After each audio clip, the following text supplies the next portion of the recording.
The Trump campaign is today aggressively pushing back against a new report in ProPublica, one that says 9 potential witnesses in Donald Trump's criminal cases are getting big financial benefits from Trump's companies and his campaign committees. ProPublica says that the pay of Trump campaign advisor and lawyer Boris Epshteyn more than doubled. Trump Organization executive Alan Weisselberg got a $2 million severance package that bars him from voluntarily cooperating with law enforcement. The daughter of top Trump campaign official Susie Wiles was hired as the 4th highest paid employee, and another Trump aide, Dan Scavino, was given a good seat on Trump's social media board after he was subpoenaed, but before he testified. A Trump campaign official denies any form of witness tampering, saying that benefits provided to witnesses were the result of them taking on more work due to the campaign or his legal cases heating up. With us now, Robert Federecci, one of the ProPublica investigative reporters behind the piece. So, Robert, let me just ask you the devil's advocate question here. These are people who work very hard for Donald Trump.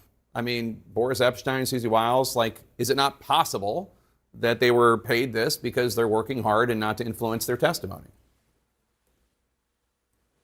Of course that's possible.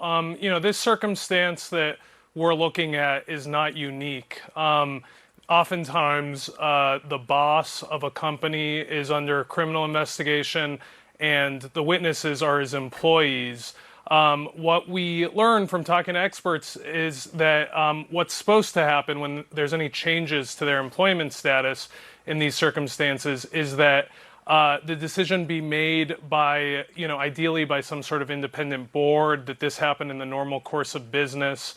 Trump is famously a micromanager and prides himself as a penny pincher. So the idea that, someone's payments being doubled, someone's salary going up by 20%, someone ending up on the board of his media company without his knowledge is a bit of a question given his history. One example in your reporting is a lawyer named Boris Epshteyn. He used to work at the White House. He was an important figure in Trump's effort to overturn the results of the 2020 election. Here's a look at your graph that shows how Trump campaign payments to Epstein's company skyrocketed after he was indicted in cases where Epshteyn was a witness. Now, you talked to former Trump attorney Tim Parlatore. What did he have to say? I know we should note that he and Boris are not exactly the best of friends. Did Parlatore have any insight or explanation for that?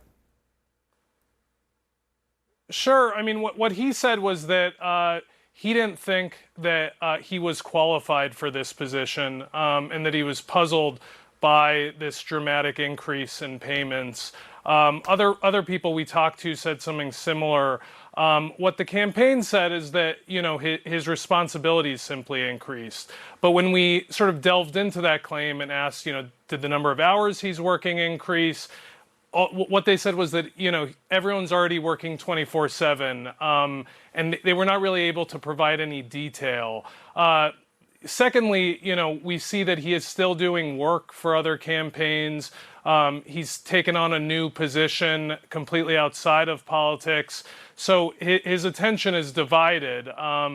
And yet, again, there was this dramatic increase in payments from the campaign to his company. So, and ProPublica got a cease and desist letter from Trump's attorney, right, demanding that your article not be published, warning, quote, President Trump will evaluate all legal remedies. ProPublica published the article anyway, which means you're confident in the money trail you followed. What discovery stood out to you the most in the course of your reporting?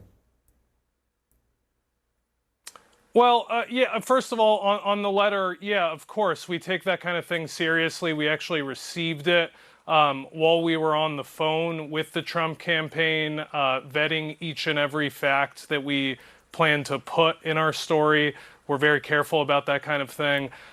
Which one stood out to me? I mean, we went into 9 examples in the story.